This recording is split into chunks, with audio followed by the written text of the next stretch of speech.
kusinza sitaani. Omuvubuka ono abadde asinza sitaani olwaleero. Abadde asinza Katonda ng'ayita mu batukuvu be.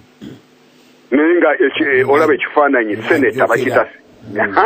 ajjukira. Naye abannaddiini baatugamba nti bw'obanga okuba ensaasi mu nsiisira y'ewammwe jjajjawo gye yazimba oba jjajjawo gye yakula oba osinza sitaani. Bannaddiini abaagoba kabaka mwange Buganda ne bakola enkwe ne bamulwanyisa ne bamutwala ne bamuttira mu bizinga by'esseserizi baali bannaddiini tebaali basamize. Eddiini kyetukoledde tewali kirungi nzija. Mr. Sentamu Reverend Sentamu Omuganda John Sentamu abadde alindiridde okusikira engoma ya Bungereza ey'eddiini mu Protestanti. Ngamba Reverend Sentamu omuganze nnyo mu Bazungu abadde alindiridde okusikira engoma ya Bungereza naye olw'okuba muddugavu ne baga nti enkima teyinza kukola ki tesobola kutwala bukulembeze bwe Canterbury. Munnaddiini yaddira Kola eno gye bayita dogo Kola simanyi bwe bakiyita mu Luganda oba lyessanga omuntu Balivuland lye basiba mu gundi eryeru tuyita sanga yaddira dogo Kola ngimanyi mu Luzungu kubanga Bungereza najjawo nkyali muto kati nze nkimanyi mu Luzungu bane munansonyiwa olufuutifuuti lwatuyingiramu kati yagiddira ku BBC ng'ensi yonna eraba n'agijjako n'akwata makansi n'agisalamu yonna obulere n'agamba nti nsaze dogo Kola endaganga Kalage man spiritual leader mu ddiini y'Abakristaayo ngisalidde Mugabe owa Zimbabwe. Mugabe bw'anaaba tannaba kuba ku bufuzi bwa Zimbabwe sigenda kuddabe kwambala dogo Kola whatever you name it. Sentamu n'adeclaring olutalo ku Mugabe. Nene ewuunya nnyo Sentamu eyagobwa Idi Amin n'addukira wano n'adeclaring nti tajja kuddayo Buganda nga Idi Amin avuddeko mpaka nga Idi Amin avuddewo.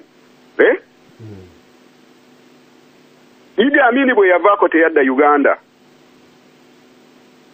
yasigala wano ng'ali mu bwa spiritual leader bwe. Naye Abaganda okuva Idi Amin lwe yavaako babonye ne babakoza kajiri ne babasaddaaka abaana abato abakazi ne babasalamu private parts ebitundu byabwe ebyekyama ne babasala amabeere ne bakola buli kimu ekivve kyonna ku Buganda. Sentamu taddangayo kwogera era nze Sentamu kyemwewuunyizaako okumanya nga abannaddiini balabe ba Buganda buli lwabaakuba engoma nze omanyi nze ndi musajja kagezi munnyo ate saasoma kambabuulire naye nze ntunuulira buli lwabaakuba engoma ng'akuba mukyaki bamuyita drum gundi bamuyita ni maama Abazungu drum balina kye bamuyita African drum whatever oba prayer engoma watu aleeta za West Africa ozimanyi buno bwakola ng'obugalabi obumpi neŋŋamba omusajja Omuganda lwaki okuba engoma n'obutakuba ngoma ŋŋanda. Engoma eŋŋanda teri ngoma egisinga ku lukalu lw'ensi eno kuvuga oba kuvaamu ddoboozi ddungi. Teriiyo aga Katonda seewaana bwewaanyi. Njagala omuntu ampakanya aleete engoma eŋŋanda aleete obugoma bw'omu West Africa buli obubakola ng'obugalabi obumpi. Tukube tulabe engoma eneevaamu eddoboozi eddungi okusinga eŋŋanda. Naye simulaba Sentamu akuba engoma bulijjo takubangako ku ngoma ŋŋanda. Oyo ye Kalage man. Neŋŋamba nti omuntu okuddira dogo Kola yekulaga nga Kalage man spiritual leader mugundi mu Protestant babayita ba Anglican Church okusalira Mugabe lwaki bagisalira Museveni aveeko Abaganda babeerewo kubanga Abaganda juzi bwagenza okusikira kitaawo wasikidde Muganda era ettaka liwagambye nti abantu bonna Abaganda abeesenza ku ttaka lya kitaawo liwasikidde baveeko ne Mugabe kye yali akola ng'agoba abantu abaatwala ettaka ly'abajjajjaabe mu myaka 10 n'omusobi egyayita Abazungu naye gwe wasalira ddogo Kola ate gwogenza ogobye Baganda banno olwaleero jaziti n'omwezi tegunnawera nti buli muntu eyasenga ku ttaka lya kitange lyensikidde alina okuvaako ddala beebo bakalegemaani ba spiritual leader abasinza Katonda beba Ddiini Mugabe mubi eyagoba abantu abatatufaanana tufaanana naye ate yagobye Abaganda kutaka Lyeyasikira juzi Abaganda naye ate Mugabe yagoba abantu banjawulo bafaanana ngeri ndala nnyo era endowooza yanjawulo ne kuba Afrika naye yagambye Abaganda nti tabeetaaga ku ttaka lya kitaawe Lyeyasikira kubanga yeyasse Sentamu yeyasse kyewuunyisa nnyo Bannaddiini kakati juzi wano mu mikolo gy'okukuza so-called independence emyaka 5 mbu Uganda yafuna independence yawanze ngiyita slavery eyo ngiyita slavery gundi kwegamba kigambe nti twakuzizza emyaka 5 nga tuli mu bwa slave oba mu buddu kuba toyinza kunga tulina independence yonna eyawa ddala tulina independence ki ddala ng'amagye ga Museveni gasasulwa Bungereza yesasula ssente emisaala poliisi kakati bastopinze ssente ne poliisi tekyasasulwa naye ddala tulina independence ki nga tuli babbeega ensi mugifudde y'ababbeega ensi yali erimu emmwanyi eyalimanga embidde n'erima amatooke n'erima amayuuni agabwayise n'ag'obwebindu n'erima ensujju n'erima amapeera n'amapaapaali n'effene n'obutunda n'emiyembe egy'enjawulo egy'ebika eby'enjawulo ddala nga kati Abaganda balya kawunga ate bakayita ndabakukyera bwe nagende waffe e Buddu ne banga nti kati akawunga bwe tukalabako tulaba ku ndabakuki natya nnyo omutima gwange gwennyika Omuganda omunnabudde okugamba nti bwe ndaba akawunga ndaba kuki kyantiisa nnyo kubanga waffe gye twakulira samu amaka agamu bwe twawuliranga nti ewagundi bali akawunga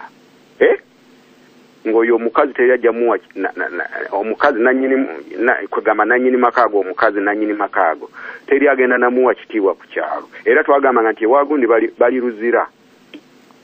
balya ki kawunga sebo eyo ye independence nga tudde emabega kakati kwabaddeko ku independence eyo omunnaddiini ayambadde amajoola g'ekiwalabu yavuddeyo n'alangirira n'agamba nti abatayagala Museveni batunuulira abantu abali wano bonna oba mmwe temumwagala oyo munnaddiini Muganda yayogedde mu Luganda naye nga Musiraamu ng'ayambadde amajoola g'ekiwalabu bagayita amagandula n'agamba nti abatayagala Museveni mutunula abantu abali wano ffenna bwe muba temwagala mulekeyo naye ffe tumwagala mu slavery independent gye babaddemu juzi wano emyaka 5 nga bakuze emyaka 5 egendi maama wa ku kasozi wa